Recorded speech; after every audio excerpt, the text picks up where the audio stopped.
The first thing I heard that morning was an OCD, then an insistent, rhythmic, aggressive OCD, OCD, OCD. When I opened the curtain, I was faced with a scene so absurd that my soul left my body and returned 3 times just to confirm that it wasn't a bad dream. In the middle of my garden, among the freshly planted lavender and hydrangea, there she was, the woman from the association, with a yellow helmet on her head, a sledgehammer in her hand, and a face like she thinks she's a NASA engineer. Only, instead of a rocket, she was hammering the side wall of my house. Hammering. Without warning. Without permission. Without even ringing the doorbell.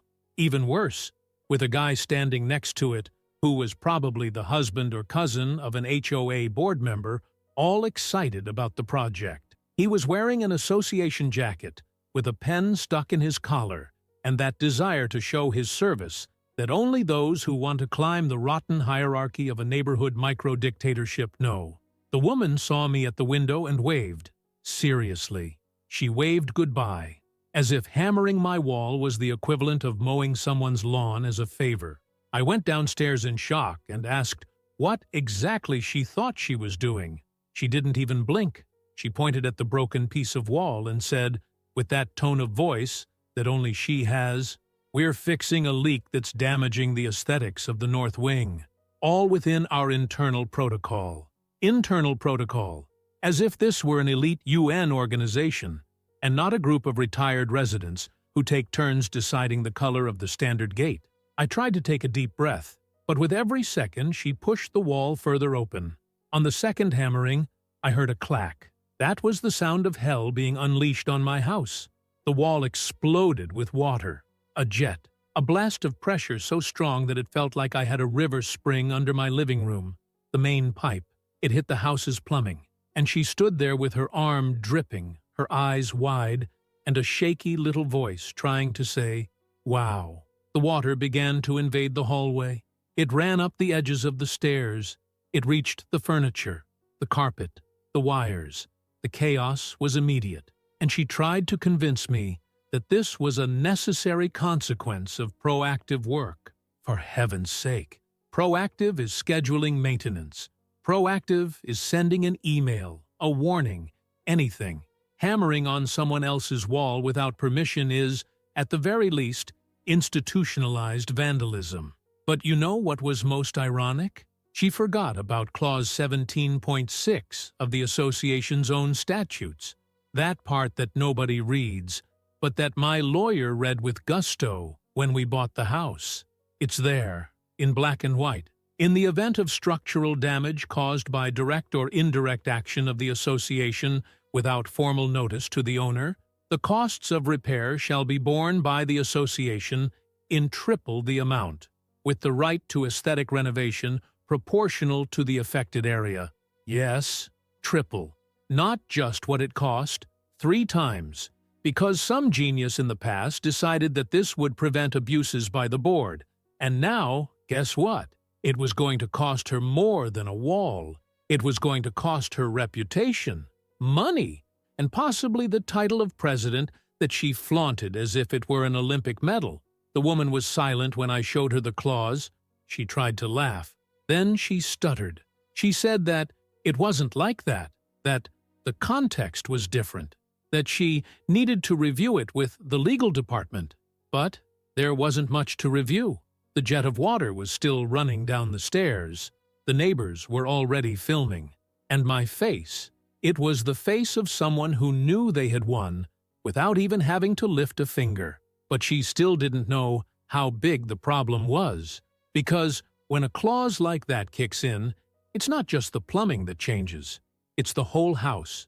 New floor, new walls, new plumbing system, bathtub, special lighting, all on behalf of the association, with contract, invoice, and a lawyer in the middle. The hammer she used was going to cost 3 times what she had imagined. And the HOA?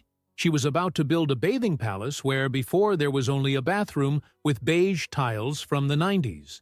The woman tried to resolve the matter in the way that every sham authority does, by pretending it was nothing. On the same day, She sent an informal notice, printed on a sheet of sulfite, folded in four, with the association's logo pasted on top, as if that gave it legitimacy. The paper said that the association regrets the inconvenience, but reiterates that the actions were carried out in the interests of the community. The interest of the community is what it is. They burst my pipes, drowned my corridor, and now they want to push this around like it's civic nobility? The HOA's emergency meeting was called for 2 nights later, in a musty-smelling room with broken air conditioning and instant coffee served in a styrofoam cup. The woman presided over the table with the same gleam in her eyes as someone who has just been caught lying on a spreadsheet, but is still trying to get around it, with difficult terms. Next to her were the other board members, a trio of retirees who were only there for the cake served at meetings and the illusion of relevance. As soon as I walked in, all heads turned, not because I'm a celebrity, but because no one expected me to arrive armed with a USB stick full of evidence, photos of the destruction, videos recorded by my home cameras, and, of course, a printed copy of the highlighted clause, 17.6. I put the papers on the table and waited. Silence. One of them snorted. Another started fixing his glasses as if he was going to escape through the vent. The woman, of course, was the first to try to speak.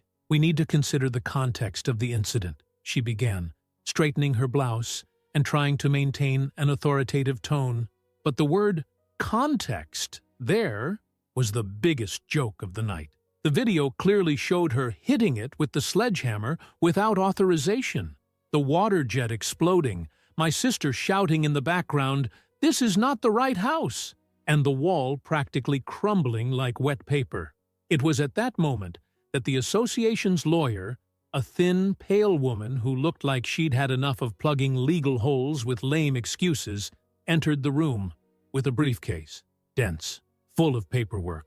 She barely looked at me. She opened the folder, examined the papers I handed her, and in less than 5 minutes said, almost without emotion, "He's right. The clause is valid, and the association is responsible for the damage. The amount will be calculated on a triple basis, as specified. There is no room for dispute." The table froze. The woman with the sledgehammer turned purple. One of the counselors seemed almost to faint. I just leaned back in my chair and crossed my arms. The funniest thing was the association's behavior afterwards. They turned into the devil in the form of passivity. They started answering me with "Dear Sir" in every email. Every step of the process became a show of formality. "We kindly ask you to send us a repair estimate for our approval." Kindly, my ass. You broke my wall. But I was generous. Too generous. I gave 3 estimates. The most basic, the average, and the most absurd. I delivered the absurd one. A new plumbing system with a digital shower, sensor taps, underfloor heating, soundproofing, and a drainage system that would be the envy of a 5-star hotel. With an anti-fog mirror and everything, total cost 3 times the original cost of the renovation. Just what the clause entitled me to. The HOA tried to negotiate. They said that it would be unreasonable to turn a simple incident into a luxury project. But the clause didn't talk about reasonableness. It talked about triple indemnity, and that, like it or not, was what they had signed themselves. The woman began to avoid leaving the house. Her morning walks disappeared. Even her car, which had always been parked in front of the HOA headquarters as a symbol of dominance, began to be hidden in the garage. The neighbors started whispering. Some came up to me asking if it was true that the association was going to pay for a $1 million renovation because of a broken pipe. I answered with a smile, and I'd say, not because of the pipe, because of arrogance. The renovation began on a Monday with clear skies and dry air, the kind of day when the whole neighborhood looks out of the windows pretending to be cleaning the shutters, but in reality, they just want to know about other people's lives.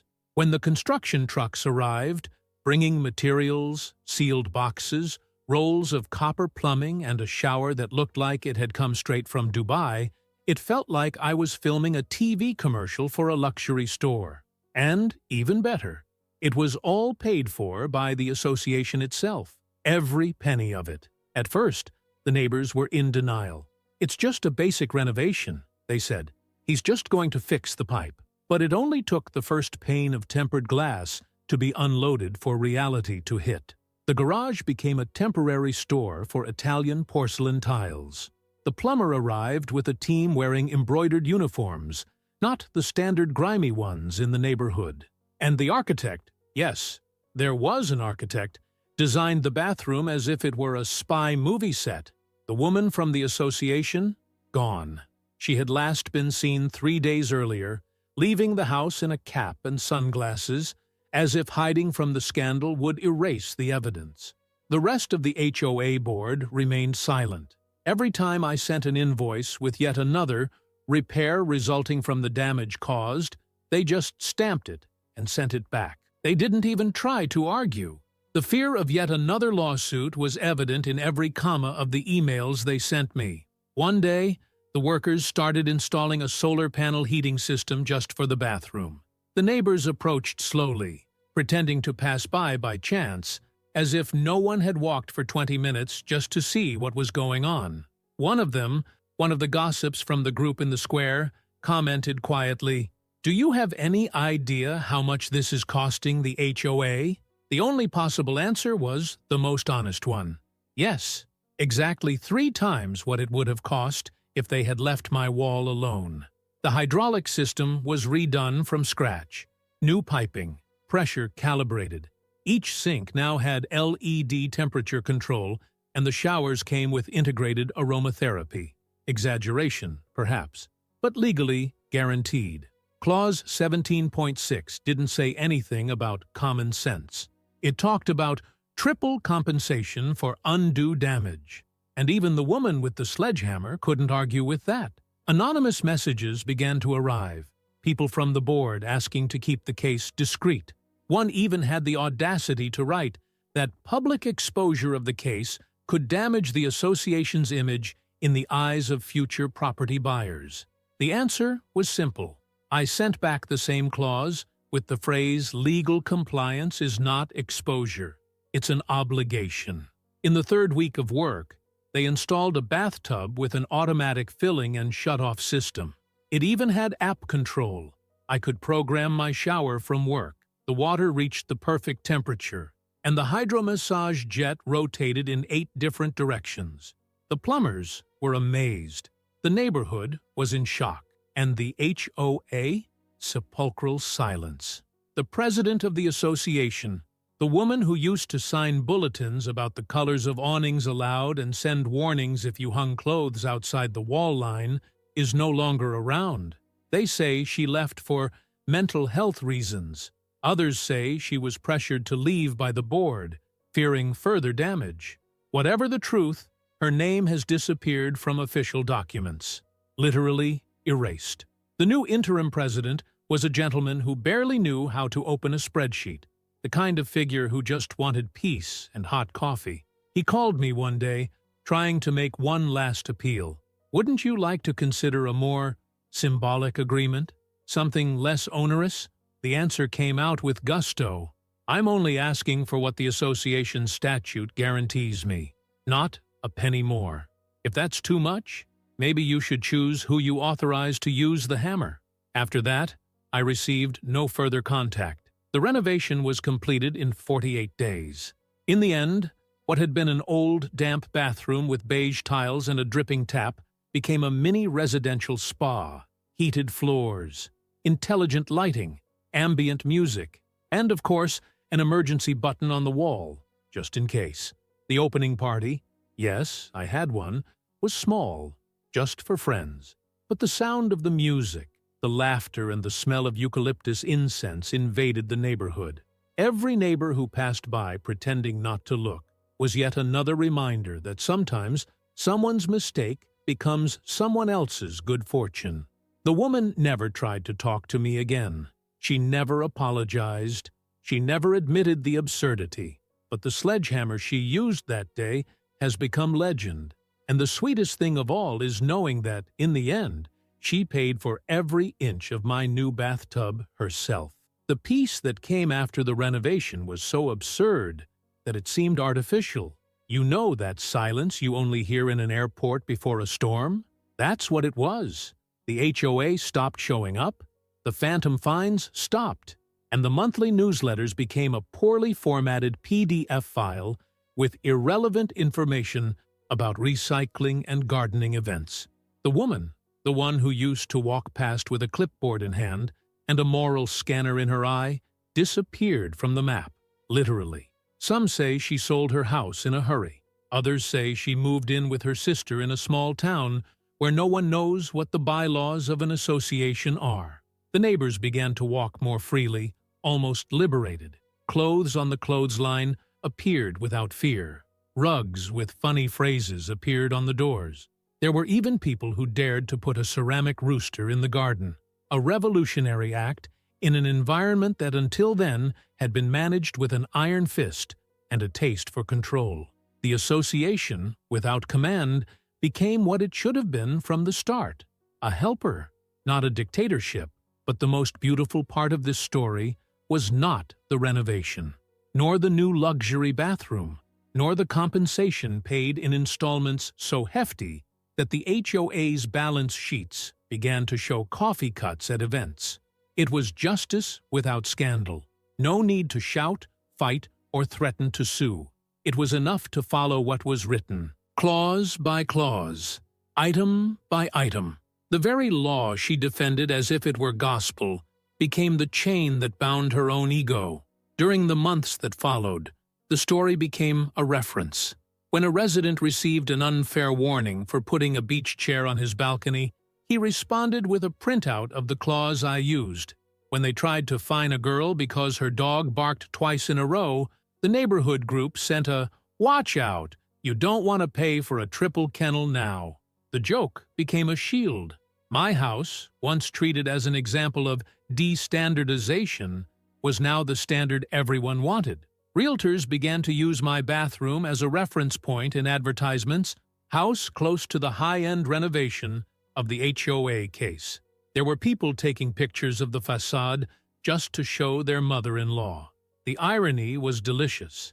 One Sunday, the new president of the HOA, that nice man who only wants to drink tea and watch soap operas, knocked on my door with a folder in his hand. He said they were updating the bylaws, trying to modernize some rules to avoid new incidents.